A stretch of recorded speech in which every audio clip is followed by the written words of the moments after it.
आज छुट्टीको दिन भने होलबडी चेकअप गरियो फ्रीमा। कोरिया आएको यतिका वर्ष भए पनि यो वर्ष भने म खुसी छु किनभने स्वास्थ्य चेक गर्न पाएकोले। सो हे गाइज, वेलकम छ सबैलाई मेरो मिनी भ्लगमा। फाइनली म चाहिँ रेडी भइसकेँ होइन।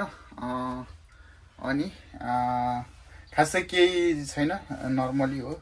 ज्याकेट लाछु, भित्र सर्ट छ भनेपछि कपालमा अलिकति तेल सेल लगाइयो होइन।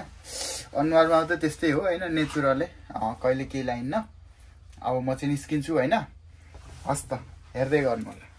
आज भने मसँग मेरो साथी पनि हुनुहुन्छ र हामी चाहिँ बाहिर निस्किसक्यौँ। आजको दिन भने खासै खुलेको देखिँदैन र बाहिर भने चाहिँ एकदमै सफा र एकदमै राम्रो देखिएको छ। यो भने हामी बसिरहेको नजिकैको ठाउँको पाइक पर्ने ठाउँ सहर हो।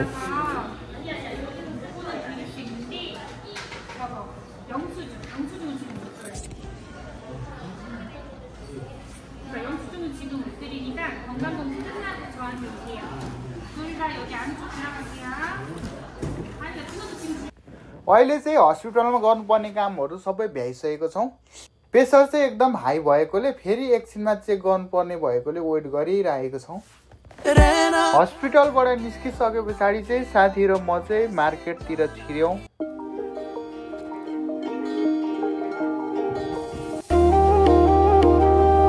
यो मार्केटमा चाहिँ सबै खालको सामानहरू पाइँदो रहेछ।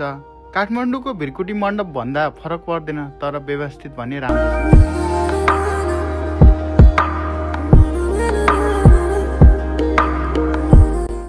हामीले चाहिँ मार्केटबाट केही लिएनौँ। अब चाहिँ एकदमै भोक लागेको कारणले बिहानबाट केही खाएको छैन। अहिले चाहिँ हामी रेस्टुरेन्ट खोज्दै दुवैजना हिँडिरहेको छौँ। कोरियामा चाहिँ मासु आफैले पोलेर खानुपर्ने भएकोले यसरी आफैले पोल्दै हुनुहुन्छ दाजुले चाहिँ। अनि हामी चाहिँ अब एकदमै भोक लागेको छ, अब सास नफेरिकन खान्छौँ होला।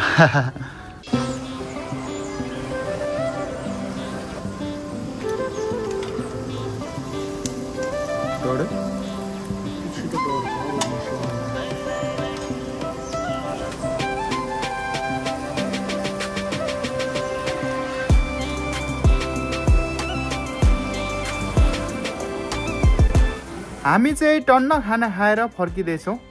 यो भिडियोलाई यतिमै बिट मार्न चाहन्छु। अर्को भिडियोमा भेटौँला।